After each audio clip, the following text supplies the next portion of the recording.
A friend of mine used to say, in the whole energy world, where you stand kind of depends on where you sit. What does a data center do? A data center does a whole bunch of computation, right? But when people talk about a data center, they talk about it in gigawatts. They're talking about the data center in terms of the power consumption, as if there's a one-to-one. I consume this much power, I can do this much work. But that's like talking about buying a car in terms of, I'm not buying a six-seater car, I'm buying a 12-barrel-a-year car. You don't talk about it in terms of the energy consumption, you talk about it in terms of the utility. And I think there's a paradigm there that needs to be attacked. Energy is basically a commodity, and it's really hard to get people to pay a premium for a commodity just based on some other attribute of the commodity. Welcome to The Diligent Observer, where we help angel investors see what most miss. I'm your host, Andrew, and every week we explore what works, what doesn't, and why through conversations with experienced startup investors and operators. My guest today is John Jeffers, an energy executive who, after 32 years at ExxonMobil, Schlumberger, and Southwestern Energy, has become a leading voice in the clean energy angel investing space. As a board member of SWAN Impact Network and an advisor to the Rice Clean Energy Accelerator, John shares with me some of his hard-won lessons from navigating recent policy upheaval, explaining why he avoids companies that are dependent on government subsidies, and he shares some practical opportunities in data center efficiency and AI-powered energy systems that angel investors can actually capitalize on. I hope you enjoy learning from John as much as I did. John, thank you for being with me today. Great. It's great to be back, Andrew. It's been more than a year since first time I was on your podcast, and happy to come on back and have another conversation. Likewise. Well, we've not had many two-time guests yet. We're still young in our podcast days, but thrilled to have you back today and look forward to a bit of an update because a lot has happened in your area of expertise since we last chatted in August of 2024. Before we get into that, though, I'd love to hear, as a starting point, I have to ask my classic first question, which is, what are you excited about right now? I'm excited about a lot of the same things that I was excited about a year ago. It's just that been a bumpy road between then and now. I'm really interested in where we go as a country and as a world in terms of energy transition, clean energy, cleaner technologies, but how to look at that in a slightly different way, maybe than a lot of folks were. And then I'm really also excited about the world of angel investing. We continue to attract new people to the sphere, and those of us that have been in it a while continue to learn and grow, and hopefully somewhere along the line prosper as well. Well, I'd love to hear, maybe as a starting point, summarize for me, just over the last year and a half, we've obviously got a new political regime here in the US with a slew of adjustments specific to the clean energy sector. I wonder if you could just give me an update on, your take on what's happened over the last 18 months or so in the clean energy space. So kind of John's state of the union. Yeah, sure. So, when we talked 18 months or so ago, whenever it was, pre-election last year, we were talking a lot about clean energy and how much excitement there was around clean energy and clean tech. And you asked me then about kind of what my investment thesis was in that space. And not terribly specifically, but generally, I kind of issued a cautionary tale about reliance on subsidies and tax credits and government grants, regulatory preferences given to clean energy, because we've just seen, just the massive influx of U.S. federal government aid and other jurisdictions as well, making some enormous commitments to hundreds of billions of dollars of grant programs, of open-ended tax credits, and promise that that we were going to build our way to a cleaner energy system by brute force of will of government.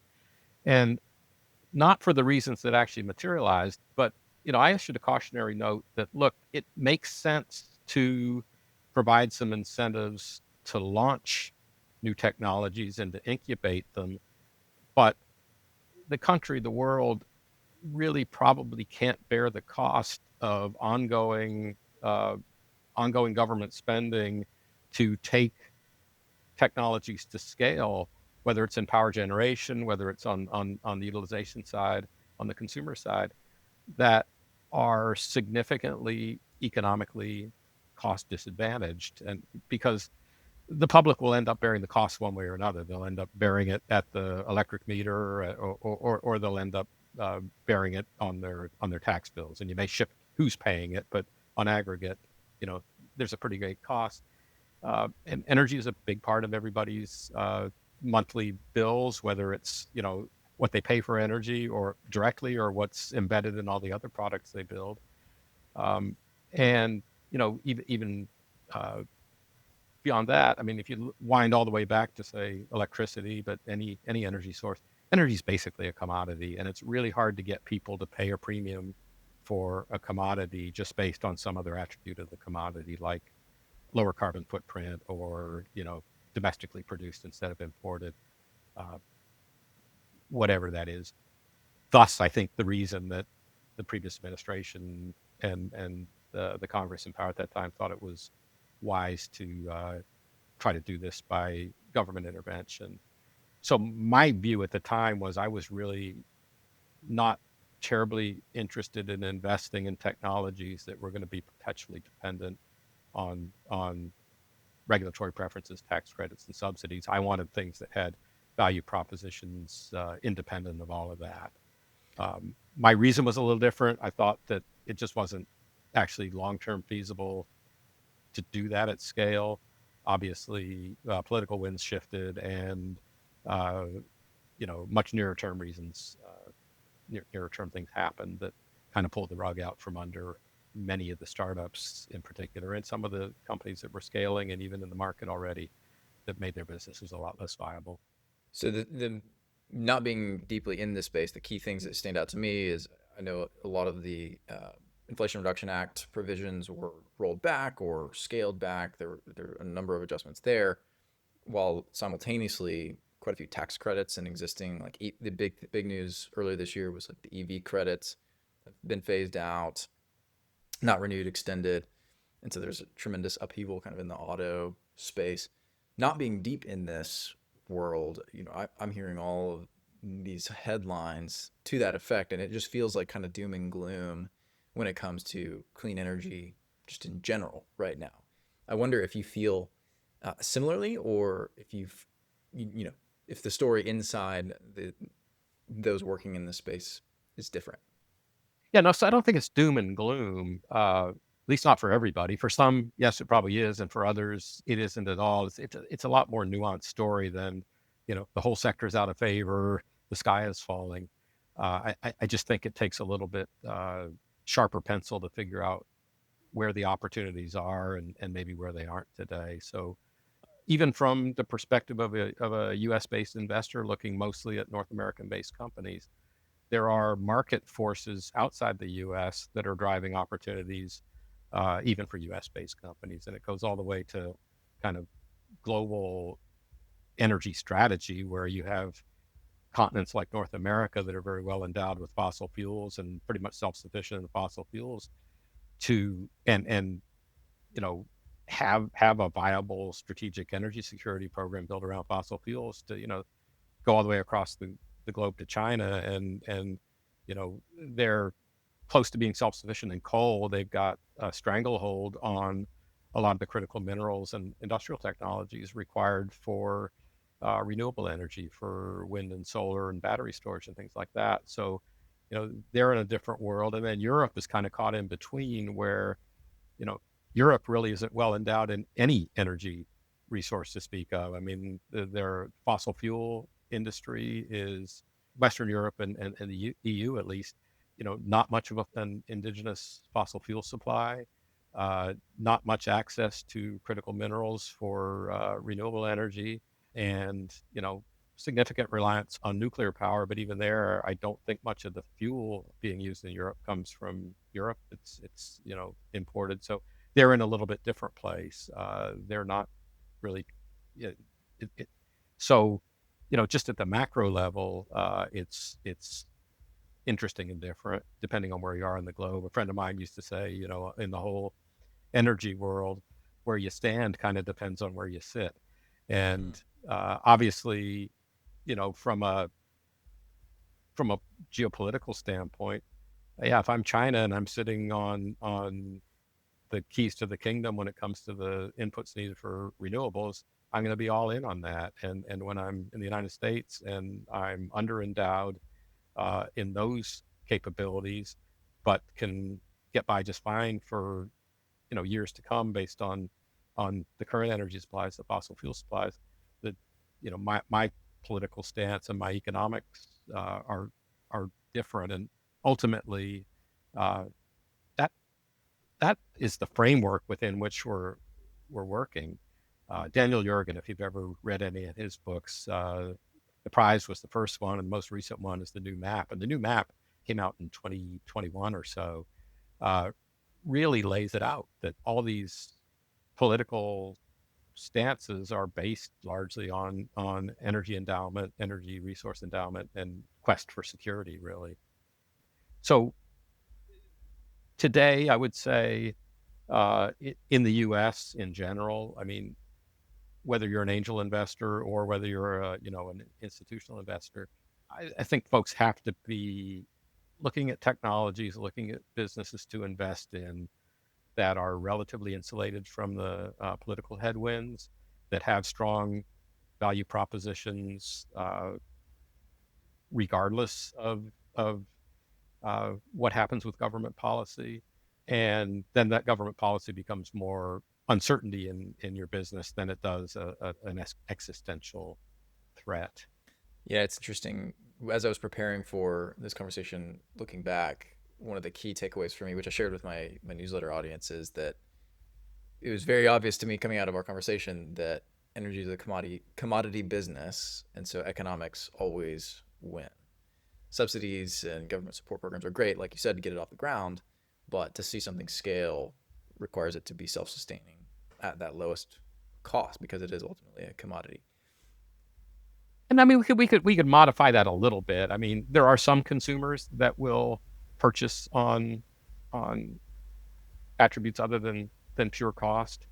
Um, and obviously, in energy, we talk about the sort of the trilemma or the trifecta, depending on how we want to look at it, of being clean, reliable, and affordable. And affordable, obviously, is the cost element. Reliability is very important to everybody, but particularly to customers like data centers that need 99.99% uptime. And then clean is important too, right? We don't want to destroy the planet in the process of fueling our economy. So, but it's really hard to put a price on that one. Okay, so you bring up data centers, and that's something I really wanted to hear your thoughts on because I feel like data centers have come into the limelight over the last year or two with the recent massive uptick in AI development. Just react to data center and the power Yeah, draw there, just the sure, sure, impact. sure. So uh, point number one on data centers is they're for real, right? They're being built, they're being commissioned, they're being put online, and they are increasing our electric power demand in the U.S. And it's kind of, after years and years and years of relatively slow growth in the U.S. in primary energy demand and electricity demand, which was, mainly kind of following population growth. Now we've got an inflection point just beginning and projected to become even more significant in the future. So yes, electric power demand is going up, and it brings all kinds of concerns. The hyperscalers, the people running the large data centers, the Metas and AWSs, and those folks, Google's, everybody, are recognize that they've got a challenge from a public perception standpoint of increasing power demand faster than supply can be built. They're going to drive up the cost of power to the average Joe in the U.S., and that's not going to be taken very well. Yeah, so it's created some interesting dynamics in the power world. Everything from these large customers wanting to build behind the meter power, whether it's renewable or talking about most of it today is building their own natural gas fired power plants, but talking about wind and solar and talking about modular nuclear and things like that. So there's an interesting dynamic there, and there's an interesting dynamic around strain put on the grid for power that they're purchasing off the grid. So a lot of stuff going on there, and I think it creates problems, but it also creates a lot of opportunities, and we could talk about some of those.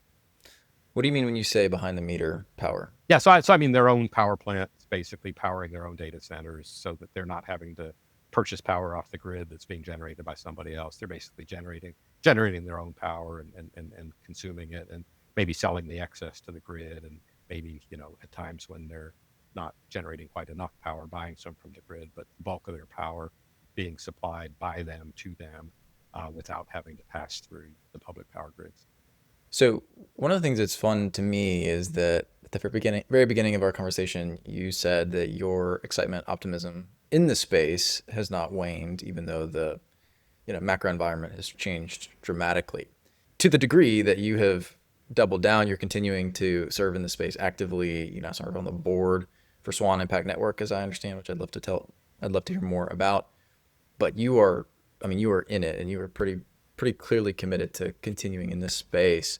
I'd love to hear, like, what do you feel like most investors miss out on in the midst of all this macro upheaval? What are some of the themes that are really standing out or exciting to you that you find really interesting? Sure. So a couple of things, like if we just stick to the data center theme for a minute, one of the things that astounds me about AI data centers, and I understand it from like the public investment community standpoint, and I kind of understand it because of the issues and constraints involved. But we're talking about data centers in terms of, what does a data center do? A data center does a whole bunch of computation, right? And processes data and everything. But when people talk about a data center, they talk about it in gigawatts. They're talking about the data center in terms of the power consumption, as if there's a one-to-one. I consume this much power, I can do this much work. So I need, and obviously my big location constraint is around how much power can I get to my data center. So they talk about them in terms of gigawatts, but that's like talking about buying a car in terms of, I'm not buying a six-seater car. I'm buying a 12 barrel a year car. You don't Mm. talk about it in terms of the energy consumption. You talk about it in terms of the utility. And I think there's a paradigm there that needs to be attacked, and I think it creates opportunities. So there are a lot of opportunities out there to significantly improve the efficiency of data centers. And, the raw computation right now being done by these NVIDIA processors and stuff, that's a big piece of the energy consumption. And as long as that's the core technology, that's probably not going to change much. But they're even within that, there's a couple of angles. An awful lot of the energy goes into climate control in data centers. Data centers produce a lot of heat. They need to be cooled. There are interesting technologies out there that we've seen coming through accelerator programs, coming across the wires on angel investing opportunities that can cut 20, 30, 40% of that cooling load. Now I don't know what the percentages are. Maybe that's 10% or so, 15% of the power demand for a data center. But again, big opportunity to cut way into that. So, those are the kinds of things that excite me. Longer term, I think there are ways to actually uh, compute more with less electricity in a data center, whether it's novel chip technologies, which probably aren't quite the realm of angel investors, or, just more efficient algorithms, right? Can we come up with better algorithms for training, um, and interrogating the big large language models that can get same or similar results with a lot less computational power. So I think there's some really interesting stuff going on there. We had a company in the Rice Clean Energy Accelerator that I worked with this summer called Atmospark. Atmospark is a novel technology for dehumidification. Basically, rather than condensing water directly out of air, uses an electrostatic process to separate water vapor from air vapor or air, and it uses considerably less energy than conventional HVAC methods of dehumidification. Again, giving the opportunity to use 30, 40, 50% less energy in HVAC for data centers or for anybody using HVAC at scale. Um, Relatively simple technology. If they piloted it, it's not developed at scale yet. Uh, but stuff like that can have big impact on today's power needs. I think there's cool opportunities like that. I think energy efficiency in general, particularly for angel investors who, you know, are going to struggle to invest in things that require, we tend to invest in pre-seed stage, early seed stage, and investing, hundreds of thousands of dollars, not tens and hundreds of millions of dollars. Just to double click on that, the insight there is, hey, like your $25,000 check isn't going to move the needle on a massive new hydro plant development. Like that's not the place. But where there is potential opportunity is the supporting technologies, new devices, new attachments to those bigger infrastructure. Some of these, yeah, low cost, quick hit kind of optimization things are great. And the problem with it's not that I don't think that some of these, much bigger scale technologies have value. It's just as an angel investor, we may be investing into a round that's raising a million or two in a business that's gonna have to raise two, three, four more rounds. There's just so many opportunities for us to not get our money back on, if you're an early investor in a situation like that. Either they do ultimately succeed and get to market, but don't have the ability to return all the capital that was invested necessarily. Then all the people that invested after us probably get their money back first based on how capital stacks and liquidation preferences work. So big risk there, and also big risk that look that the small investments to prove the technology sort of at a lab scale and an early demonstration scale can be met, and then the capital's not there to scale. And obviously, I can write checks in the tens of thousands of dollars, and my groups can write checks maybe together in the hundreds of thousands. We can't write those 10 and $20 million checks or fund those rounds to basically defend our earlier investment. So we got to look for things that are, that have a reasonable chance of uh, return without requiring, I don't say without requiring any additional capital, but without requiring just massive amounts of capital from sources that we haven't really identified yet. It's interesting, having done a few of these conversations, I see so many similarities as you're talking with the healthcare industry and how and angel investing in healthcare, right? Because to scale anything in healthcare requires ridiculous, capital to be able to go through all the approvals and develop a product at scale. In this case, so many things are comparable there, except that instead of working on human lives and physical bodies, we're providing energy to support all of it. And so the scale is just kind of boggling to me to think about. And I've found many individual investors tend to avoid hard tech or energy tech because of the level of capital that just objectively, somebody looking at something in the space, it's fairly obvious that like, okay, this is going to need to raise a ton of money to be able to grow and hit the market. And there's just, to your point, so many opportunities to not get that return. But I think there's a really interesting parallel there, like as you mentioned, between healthcare, say pharma and things like that, and energy. And I think, in the energy world, we could learn from how the medical world works. If you think about, you know pharmaceutical startups, biotech, most of the stuff in the medical, it doesn't get taken to market by the startup. It gets acquired somewhere along the way when the company has met some key milestones, usually to do with the FDA approval process, maybe getting through clinical trials, maybe actually, wherever in that stage gate process.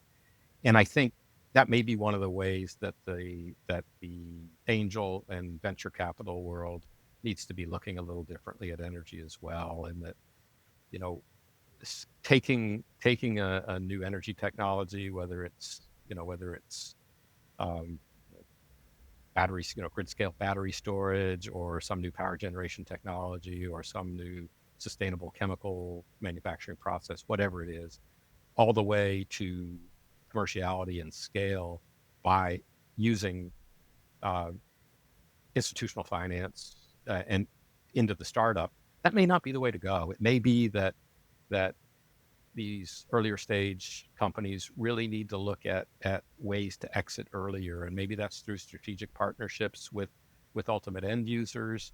Maybe it's securing financing from customers rather than from investors.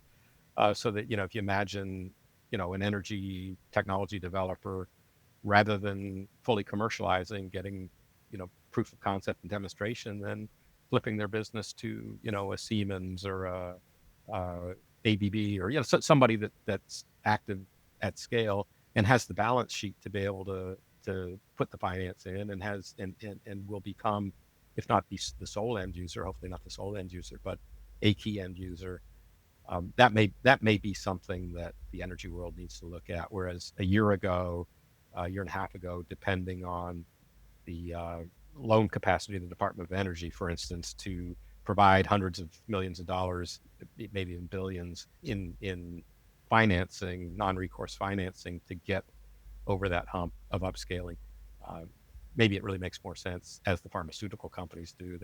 They'll sell to a big pharma company, maybe either selling or strategically partnering with uh, incumbent companies in the space earlier makes sense. I think until very recently, the pressure really hadn't been there, because for the last 4 or 5 years, there's been this spigot of non-dilutive Mm. funding and government loans available, so which has encouraged startups to stay independent longer, see if they can get to scale on their own, get their valuations higher. And I think, the investors have been happy with that, because they've been getting non-dilutive dollars alongside their investment dollars. They've had the prospect of seeing the valuations increase as each successive milestone is met. So I'm not, I don't have a great success story of that, but there probably are a few out there. But what I would say is, I think as we look to the future and pivot to the future, that I think startups are going to have to start thinking that way. That, the dollars to scale technologies may need to come from incumbent companies in the space, rather than from um, private and institutional investors. John, I wonder if you could give some recent examples or illustrations of what your community is seeing. You guys, Swan Impact Network focuses on many of these types of investments day to day, and so you guys have a special access to what's happening in this ecosystem. I wonder if you could just share what the sentiment is among your community and some of the things that you've seen get a lot of traction and attention recently. Yeah, sure. So let me just a quick word about SWAN. SWAN is celebrating its 10th anniversary as an angel investing network, founded in late 2015, early 2016. And Swan, As what does Swan stand for? It was originally the Southwest Angel Network, and based in Austin. So the group was set up in Austin by Bob Bridge and some close friends of his. Uh, Today, Swan rebranded as Swan, because the network had grown to encompass critical mass of investors in Dallas and also in Houston. Made the decision that, hey, we don't really just want to be an Austin-based network. We don't just want to be a Texas-based network. We actually would like to be, a premier impact investing network, nationally and even globally. And we've always sourced deals nationally, at least, and we're beginning to look beyond the United States as well. So rebranded as Swan Impact Network, and that way we were able to get impact into the name of the network as well, because we are an impact-focused investing network, meaning we invest for two things. We clearly invest for a return on investment. We're not in this as a philanthropic organization. We're looking for return on investment, but we're also looking to do good through positive social and environmental impact. So we have about 70 investing angels now, probably half in Austin and the rest in Dallas and Houston, a few other places in the States. And we invest in several verticals. I would say that historically, clean tech, climate tech, energy, and environment has been our biggest, but through time we've drifted or migrated to have a significant number of investments also in health sciences. And then we have some others that are, education tech, things that help underserved communities, help with other societal needs. But investing with the intent to have a portfolio of startups that provide a solid financial return and progress towards positive social and environmental impact as measured against UN sustainability goals, sustainable development goals. So that's who we are. Um, I'm mainly active in the energy and environment side. I joined SWAN in 2023, was asked to join the board of directors in 2024, and now I'm really working very hard both to uh, build our presence in Houston to more than the 10 or so angels that we have so far here, build deeper connections into the clean energy, clean tech ecosystem here in Houston, and then really help the network, source and fund uh, more and better quality deals in the space. So I guess what I would say is, what I've seen in the last year or so is our existing portfolio has been under pressure. Many of the companies that we invested in were, you know, dependent to a greater or lesser degree on a lot of the IRA and Infrastructure Act um, benefits and preferences. So many were left kind of struggling earlier this year, trying to figure out where they go. A few of them probably won't survive. A few of them were so dependent that they probably won't survive. A few others just had to shift their outlook and maybe slow down their growth trajectories. Had viable products headed to market, but had counted on grants and loans and so on from the federal government to get their businesses to scale, to commerciality, and then to scale. Um, and then others, I would say, were relatively unscathed. However, maybe finding more attractive markets outside the U.S. than in the U.S. So we've had a couple. I think I talked about Skybend Technologies when I was here last time, looking at electrifying industrial heat. Well, they had some projects here in the U.S. that were to take advantage of some DOE funding, not directly to them, but to the customers that were going to be implementing the technologies. That slowed down. They pivoted and they're focusing on similar opportunities in Europe right now. So we've seen some market shift, and obviously Western Europe is still probably pursuing clean tech more aggressively than the United States is from a regulatory perspective. And then we've also seen, I don't know if I mentioned Capwell Energy, Capwell Services last year. Capwell is a uh, methane capture company focused on recovering methane that's normally vented or flared at oil and gas production sites. You would think that focusing on North America would have been detrimental to their business.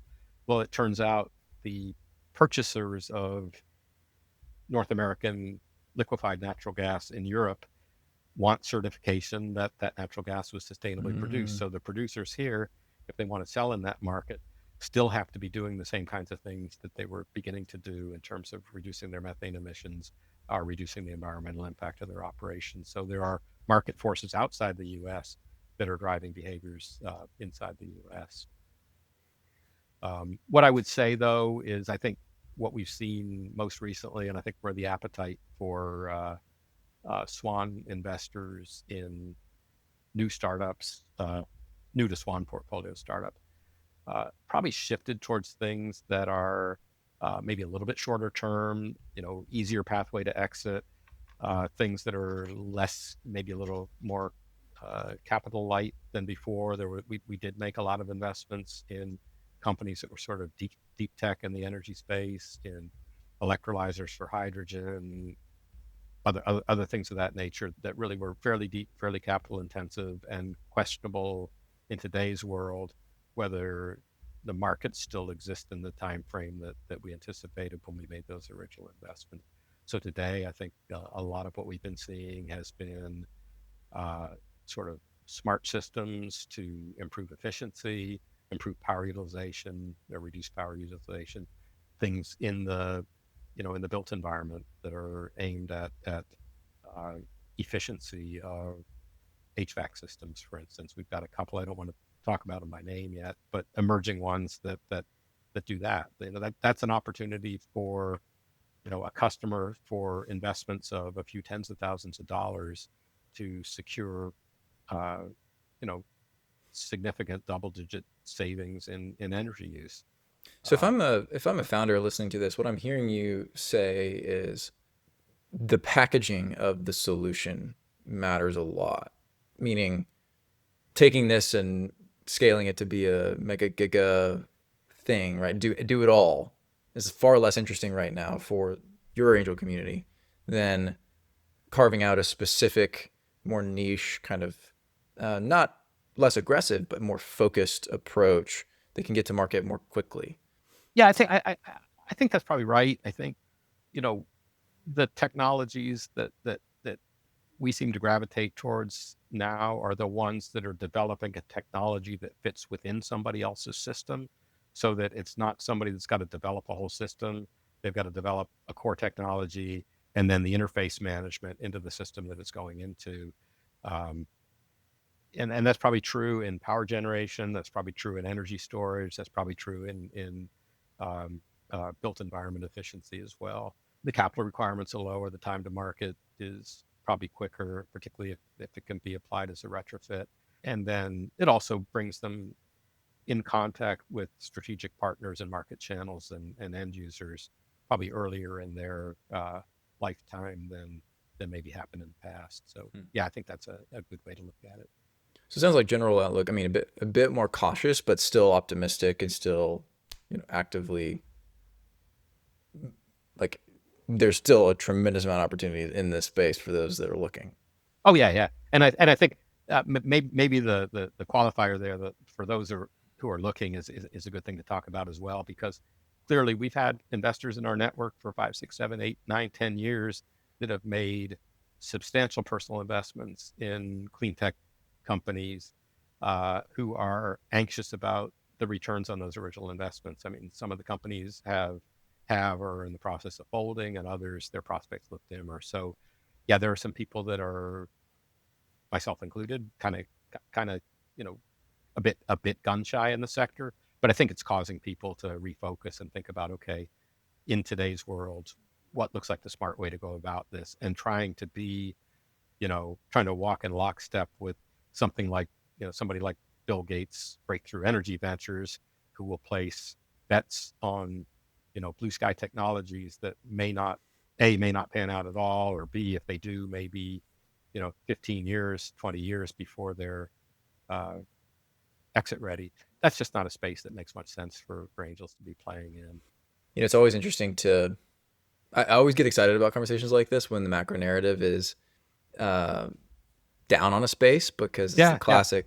When everyone else is investing, get out, and when everyone else is out, that's the yeah, time to yeah, go in, right? So it's always fun to think about. yeah. Warren Buffett, right? When everybody else is fearful, I'm opportunistic. When everybody else is fearful, he said I'm greedy, but I like to say I'm opportunistic. And when everybody else is overly opportunistic, I'm fearful. And I think AI today is one of those areas, right? Where, I mean, there is an AI bubble building. I think nobody would argue with that. But within that bubble, there's some things that are really, really interesting, really, really Mhm. encouraging. I think, some of the things we talked about, like power grid management and energy efficiency, and any number of other things, are just ripe for AI disruption. Um, So that's something we haven't really talked a whole lot about. I'd love a couple of words from you on sort of this concept of applied AI and some of the nuances within the energy space. I recently did a series specifically focused on angel investing in nuclear energy, which was super fun. mhm. It's 6 guests on the show, specific to that topic. And one of the things that one of the guests, I forget who it was, said was along the lines of we have to be very careful about AI in nuclear because in this case, like if you make a mistake, people die, right? And so it's similar in the medical space, right? This reticence to aggressively adopt AI technology. I wonder if some of that applies in the energy space. Curious, where you're seeing AI applied effectively now, in some of the startups that you're working with. Sure. So, I mean, you gotta be careful when you talk about AI too, because I mean, most people like me, I love playing around with Chat GPT, right? And I'm doing all kinds of cool stuff, and it's saved me a lot of time and effort in, doing research, synthesizing things. But it's also given me some really squirrely results from time to time. Had an experience this morning that just blew me away, how wrong it was on something that I thought was a pretty simple question. Um, but not all AI is large language models and GPTs, right? A lot of AI is neural networks, control systems, things like that that Yep. are proven again and again to increase safety and reliability, not detract from it. I mean, if you think about airline safety, when's the last time that we've had a major aviation disaster? Or how much less frequent are they now than they were 10, 20, 30 years ago? And most of that is because of the flight control systems on the planes are so good. And that's all, AI in a way. So yeah, fearful that AI, the wrong AI and the wrong application, the wrong level of readiness, yeah, could be disastrous. I think in general, um, AI for optimization, control of complex systems with the right safeguards is probably what we're going to see more of. And you know, power grid management. It's an incredibly complex problem. And it's not something that I think you can probably write a series of equations to solve. I mean, there's too many variables and too many equations and too many uncertainties in each of those variables. It's a bit like, honestly, it's a bit like climate modeling. How do you calibrate the thing, right? How do you Mhm. calibrate the thing? And then, it may perfectly match history, uh, that you can get a model that you think you're calibrated on, but you're calibrating by tweaking knobs that you don't really understand completely, and the measurements that you need to continue to use it as a operating model aren't there. So what I'm saying is, I think there's a lot of opportunity in these very complex systems to make better use of AI, um, and whether it's power grid, whether it's load management in businesses, commercial buildings, whatever. I think there's just huge opportunity. The question is, what kind of businesses can you build around that? And how can businesses, startups build truly competitive moats around an AI implementation? Well, and And I getting to mentioned, that level of complexity requires stair steps, right? We don't just wake up tomorrow and AI is running the grid, right? There's a massive series of changes that need to happen to get to that level, if ever. I'm curious, like where you're seeing, today, like what are the things? Because I think it's easy to just think, oh, that's going to happen in the future. And I think many of us, myself included, miss some of the ways that AI is already being leveraged today in more practical. yeah, yeah, great example, because I'm with you. I mean, the grid is something so large and complicated. I can't get my mind around even what it is, let alone how you'd manage it. And there's so many players in it, and there's so many. If you think of it as a complex system, there's so many nodes and all this stuff. So how do you dial that back to something that can be done practically today? Looking at a really interesting startup in SWAN right now that was in our pitch night. They're called Variable Grid. They're a consumer technology, a home technology to assist with power load management for EV charging. I don't own an EV, but if I did, I think the first thing I'd have to do probably is go out and install a home charging station, because I don't want to pay the commercial rates and I want to be able to charge overnight at home. Well, most people don't have sufficient electric service in their house to actually rapidly charge or reasonably rapidly charge at home, and the cost to upgrade is tens of thousands of dollars. So if I were to go buy a new Tesla and bring it home and want to actually be able to, get my 80% charge in 4 hours or whatever, I'd need to upgrade my electrical service, and I'd have to call and wait, get permits, pay a lot of money. What Variable Grid has done is they've developed a really smart load management system for home, um, for your electric box, that basically monitors in real time the loads on the rest of your service, so that can divert absolutely as much as possible to charging your EV. I mean, normally you'd have a 10 amp or 20 amp circuit dedicated to charging your EV, and everything else would be doing whatever everything else was doing. And most of the time, you'd be using far less than what your service would allow you to do. So they've developed a system that allows, and it's an AI-based system, monitors and predicts the active loads in your house, so that it can divert as much power as possible to charge your EV and allow people to own an EV and charge it at home with, you know, without having to make that $10,000 plus investment in home upgrade. And their system, sells for hundreds of dollars, not thousands. And then there's a modest monthly subscription fee for the AI. It's a Canadian-based company. They're currently going to market in Canada largely through one of the EV manufacturers, looking to come to the U.S. and scale here. So even though, EV uptake is kind of slowing down here a bit in the U.S., cool technology. It's capital light from the customer standpoint, and solves a real world problem that's been inhibiting EV adoption among a lot of people. That test drive, they describe the test drive. You got test drive the EV. You say, I love it, I love it, I love it. And then the salesman tells you that, well, before you buy it, be aware if you want to charge it at home, you're going to have to do this and that and the other.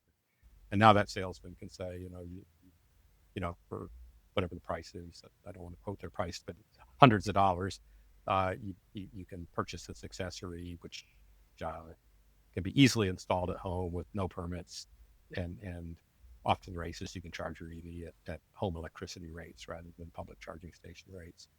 Love it. Love it. Great example. Well, John, as we come up on time, any final thoughts you would leave our listeners with kind of state of, angel investing in clean tech, clean energy? Look, the challenges have not gone away. How we're going to meet those challenges have maybe shifted a bit. And, angels play a really critical part in getting small startups going. I just encourage folks that are interested in this space and are maybe interested or think they might be interested in supporting startups as an angel investor, but as a mentor, as an advisor, just as someone that somebody can have a quick conversation with. Maybe you're on the customer side and you can give them insights into the real world needs. Do it, engage because you can make a difference. You will make a difference. And, if you want to know, think about ways to engage, feel free to reach out to me. I'm always happy to chat with people, answer questions, point you towards other people that I know that know a lot more than I do. But yeah, it's been a great time for me for the last 5 or 6 years that I've been in the space. And I tell you, incredible progress has been made. The setbacks of the last 12 months are temporary bumps in the road, maybe have awakened some people to the realities of macroeconomics and customer preferences and things like that in ways that they probably should have been tuned into all along. But we all learn from our missteps, and I'm learning from mine. So no, it's a great place to be, great time to be here. And Andrew, I can't thank you enough for being such a champion of angel networks and angel investing through this podcast and through everything else you do. Of course. Well, thrilled to have you today, and look forward very much to our next conversation. Thanks, John. Thanks for listening to this episode of The Diligent Observer. I'm your host, Andrew, and if you're an angel investor looking for essential angel intel in 5 minutes every week, I think you'd enjoy my newsletter. I send my best stuff, interesting deals, and more straight to your inbox so you never miss a thing. Subscribe today at thediligentobserver.com.